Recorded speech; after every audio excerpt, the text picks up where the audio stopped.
কিরে রমেশ, খবর কি তোর? গ্রামে গিয়ে কি কোনো রত্ন খুঁজে পেয়েছিস? পেয়েছি মানে হালবাদ পেয়েছি। অনেক দামি রত্ন পেয়েছি রে। তুই যদি একবার এই রত্নর ছবি তোর ক্যামেরায় বন্দি করতে পারিস, এর জন্য তুই খুব পরিচিতি পাবি। তাহলে আমি আজই যাব জয়দেবপুরে।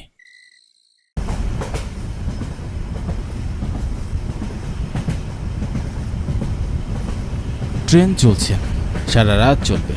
জয়দেবপুরে পৌঁছাতে পৌঁছাতে সকাল হয়ে যাবে। তাই ভাবলাম এখন একটু ঘুমিয়ে নিই, কারণ কাল থেকে কাজে লেগে পড়তে হবে। বিশ্রাম করার তেমন একটা সুযোগও পাবো না।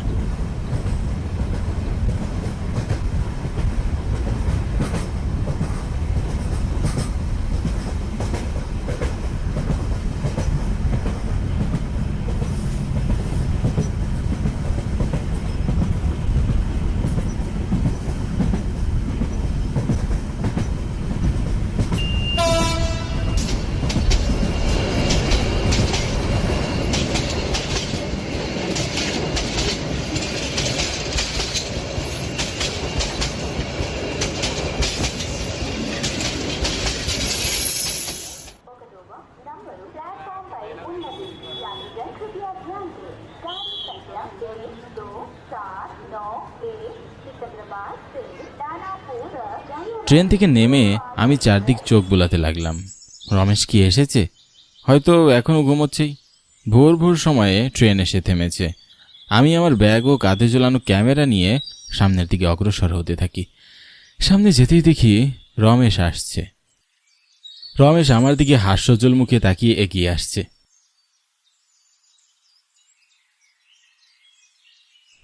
তাহলে এলি তুই? আমি তো ভাবছি ঘুমোচ্ছিস। না রে, সকালে অনেক বেলা অবধি ঘুমানোর নজির নেই এখানে। গ্রামে রাতের বেলা তাড়াতাড়ি শুয়ে পড়তে হয়, আবার খুব ভোরে উঠতে হয়। বাহ, বেশ, তাহলে চল বাড়ির দিকে যাওয়া যাক।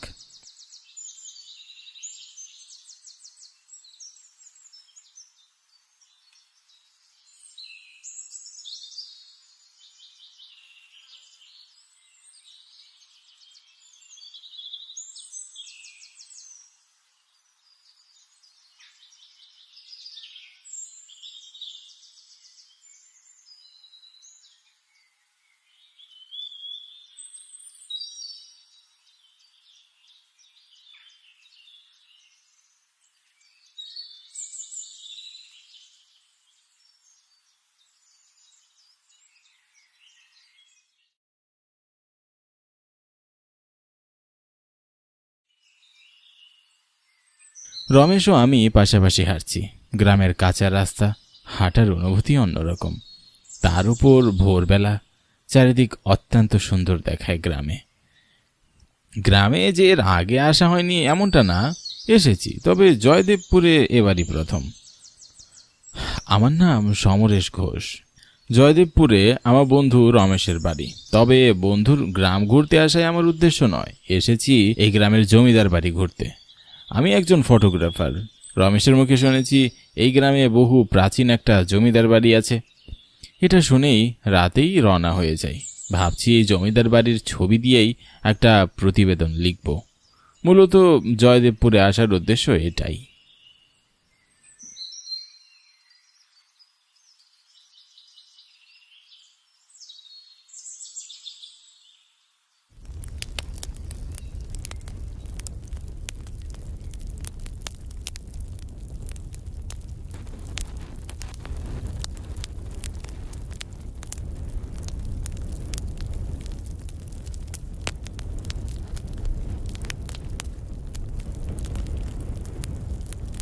দিন নিতাই দাদা, 2 কাপ চা দিন।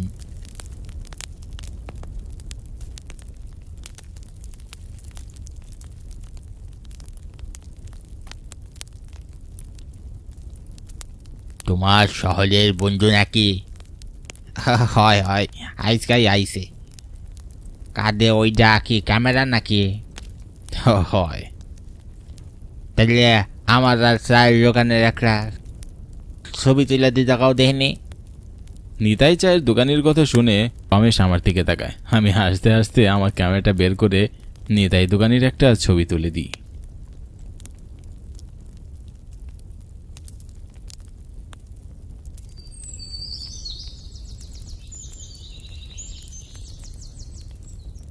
ছবি দেখে নিতাই দোকানি বেশ খুশি। রমেশের থেকে চায়ের দামও সে নিবে না। গ্রামের মানুষের এই সহজ সরলতা দেখে আনন্দে বুকটা ভরে যায়। তাদের খুশি করতে গেলে খুব বেশি কিছুর দরকার হয় না।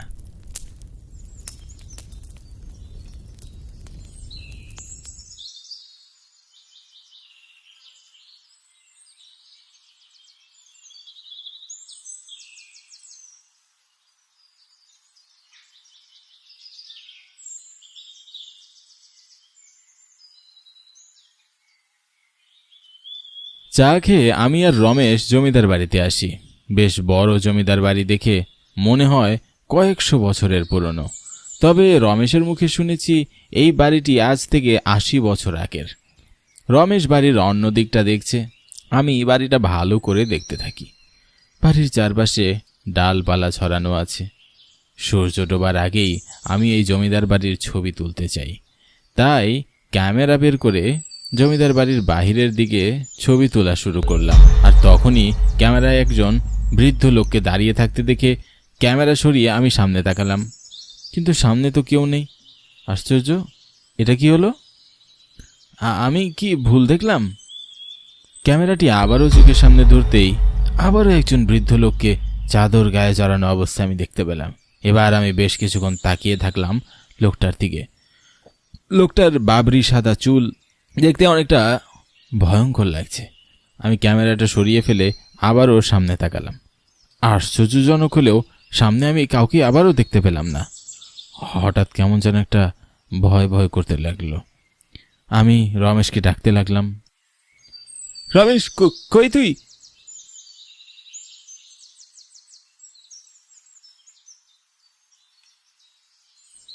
এই ছিলাম এখানে। কেন, ফল গাছে ফল ধরেছে কিনা দেখছিলাম। এখনই এখানে কেউ একজন ছিল? কি বলছিস কি? আমি তো কাউকে দেখতে পাইনি।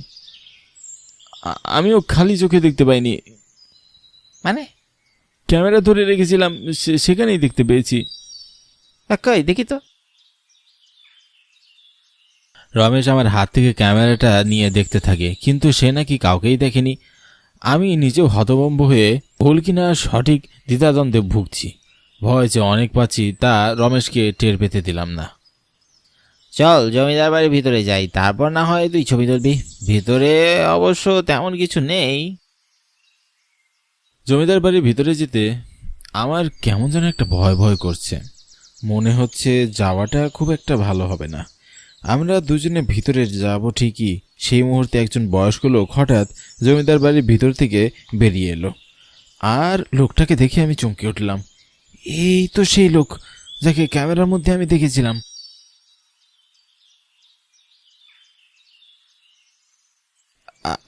আপনাকেই তো আমি কিছুক্ষণ আগে দেখলাম, তাই না? আমি এখন আইছি, তোমরা এইখান থেকে চইলা যাও। আমার বন্ধু শহর থেকে এসেছে, জমিদার বাড়ি কিছু ছবি তুলতে। ছবি তোলান যাব না। কি বলেন দাদা? এই জমিদার বাড়িতে তো কোনো নিষেধাজ্ঞা নেই, এরা তো এখন পরিত্যক্ত অবস্থায় আছে। কেডা কইছে? এই জমিদার বাড়ি মোহন মজুমদারের। ইতিহাস জানলে এইখানে তোরা আইতি না। আমিও রমেশ দুজনের মুখের দিকে তাকালাম। এই জমিদার বাড়ির পাহারাদার আমি, এইখানে আহা নিষেধ, চইলা যা তোরা।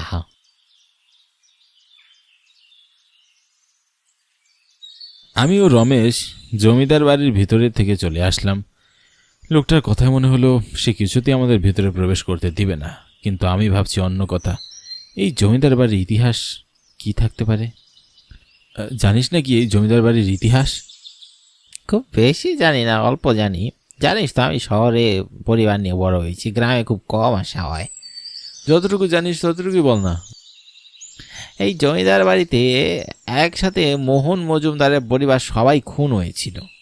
কি বলিস, খুন হয়েছিল? তা জানি না, তারপর থেকে এই বাড়ি পরিত্যক্ত অবস্থায় পড়ে আছে। কেন যেন জমিদার বাড়ি নিয়ে মনের মধ্যে একটা চাপা কৌতূহল কাজ করছে। কিছু প্রশ্ন মনের মাঝে উকি দিচ্ছে। যার উত্তর আমার জানতেই হবে। ছবি তো তুলতে পারলাম না। কি আর করার, যে জন্য ডেকেছি তা তো আর হলো না। এক কাজ কর, আজ রাতে না হয় আবার আসবো এই জমিদার বাড়িতে।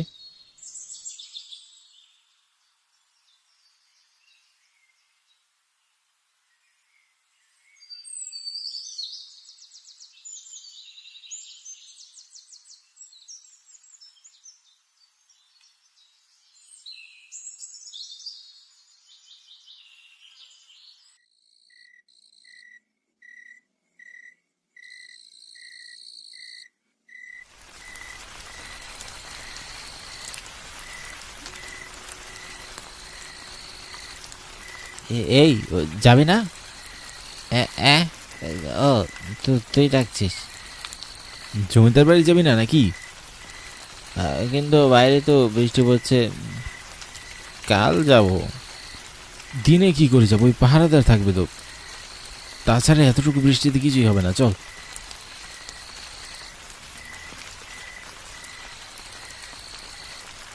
আমি রমেশকে রাজি করিয়ে গ্রামের পথে হাঁটতে থাকি। রমেশ একটা টর্চ নিয়েছে, দুজনে বৃষ্টিতে ভিজে যাচ্ছি। এখন হালকা ঝিরঝিরে বৃষ্টি পড়ছে। রাতের বেলা বৃষ্টিতে ভিজতে ভালোই লাগে। শীতল বাতাস, মন প্রাণ জ্বলে যাচ্ছে।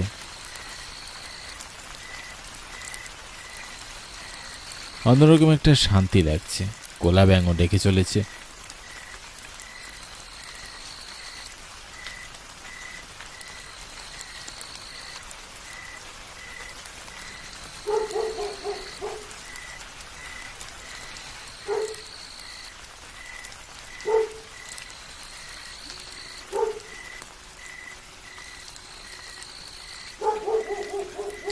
দুজনে কথা বলতে বলতে জমিদার বাড়ির সামনে চলে আসলাম।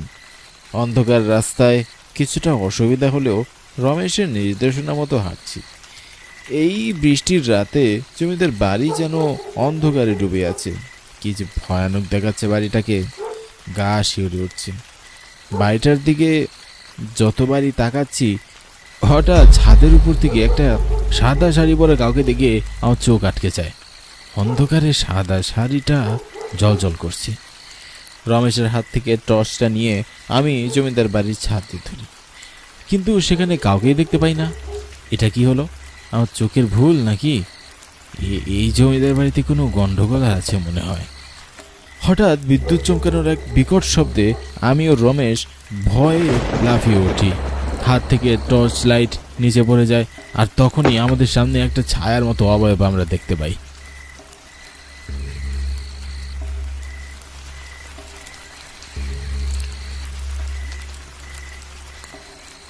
ছায়াটা কাছে আসতেই দেখতে পাই বিকেলে সেই পাহারাদার, যিনি আমাদের এই জমিদার বাড়িতে ঢুকতে নিষেধ করেছিলেন। এই যুগের বাচ্চারা বড়ই জেদি।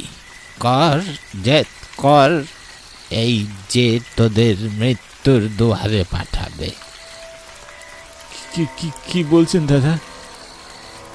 ওনারা রাইগা আছেন, ছাড়ব না তোদের দুইটারে, এবারেই মাইরা ফালবো। পাহারাদার বৃদ্ধটার লোকটার কথা শুনে বুকের ভিতরটা লাফিয়ে উঠল। রমেশ জড়সড় হয়ে দাঁড়িয়ে আছে, তার চোখে মুখে আতঙ্ক। আমি নিজেও ভয়ে একদম চুপসে আছি। আমাদের ভুল হয়ে গেছে, আমাদের যেতে দিন কাকু। উনাগো জিজ্ঞাসা কর, যাইতে দিলে যাবি, আমার কি। বৃদ্ধ লোকটার কথায় আমাদের দুজনের মন আতঙ্কে ভরে ওঠে। কার কথা বলছে এই পাহারাদার? আপনি কাদের কথা বলছেন? নিজেরাই দেখ। বৃদ্ধের কথা শেষ হতে না হতেই হঠাৎ বেশ কয়েকটি আত্মা দৃশ্যমান হলো। ভয়ানক চোখ, শরীরে রক্তে জর্জরিত হয়ে আছে, সবার কাপড় চুপুর, ভয়ে গলা শুকিয়ে আসে, হাত পা অবশ হয়ে আসে। এরা কারা? রমেশ কাঁপতে কাঁপতে কানের কাছে এসে ফিসফিস করে বলল, এরে কি আমাদের মেরে ফেলবে? রমেশের কথা আত্মাগুলো শুনতে পেয়েছে, তারা হো হো করে হেসে ওঠে।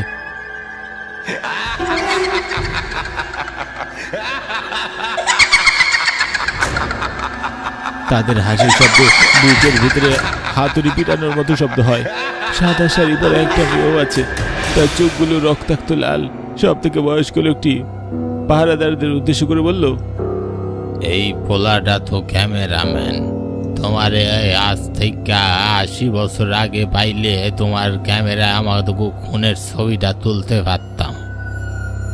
বৃদ্ধের কথা শুনে আমার শরীর হিম হয়ে আসে। কোন রকম নিজেকে সামলে লাগলে বললাম, মানে? আর বইল না, জমিদার হইয়াও শেষ রক্ষা হইল না আমার। প্রজারা আমারই মাইরা ফেলল। তাদের ধারণা আমার বাড়িতে রাশি রাশি সোনা দানা মোহর আছে। তাই তো পরিবারের সবাই সেদিন রান্দা দিয়া জবাই কইরা মারছে। তোমরাও গুপ্তধনের উদ্দেশ্যে এই বাড়িতে? না না দাদু, আমরা গুপ্তধনের উদ্দেশ্যে আসিনি। আমরা এসেছি জমিদার বাড়ির ছবি তুলতে। চেহারা দেখে মনে হয় তো ভালো বলা। বাইসা থাকলে আমার নাতনি লাবণ্য মজুমদারের লগে তোমার বিয়া দিতাম। প্রেতাত্মার কথা শুনে আমি সাদা শাড়ি পরা মেয়েটির দিকে তাকাই। মেয়েটি আমার দিকে ঘোর ধরা চোখে তাকিয়ে আছে, কিন্তু আমি ভয়ে চোখ সরিয়ে ফেলি। প্রেতাত্মা বলতে থাকে, আমি জমিদার মোহন মজুমদার। আমরা মৃত্যুর পরেই জমিদার বাড়িতেই থাকি। কারো ক্ষতি সহজে করি না। যদি কেউ গুপ্তধনের লোভে জমিদার বাড়িতে আসে, তাইলে আমরা তারে মাইরা ফেলি। জানোই তো, লোভে পাপ আর পাপে মৃত্যু। আমরা লোভ করিনি। হ্যাঁ, আমাদের যেতে দিন। জমিদার মোহন মজুমদার বৃদ্ধ পাহারাদের দিকে তাকায়। নিতাই, পোলাডারে বাড়ির দিয়া হয়। ঠিক আছে বাবু।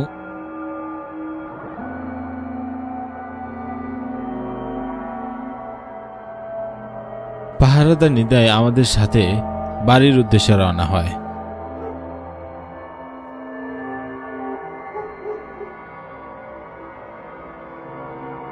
সারা পথ আমরা নিঃশব্দে এসেছিলাম।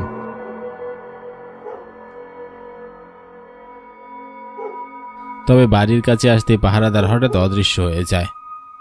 আমার আর বুঝতে বাকি রইল না, পাহারাদার যে একজন প্রেতাত্মা।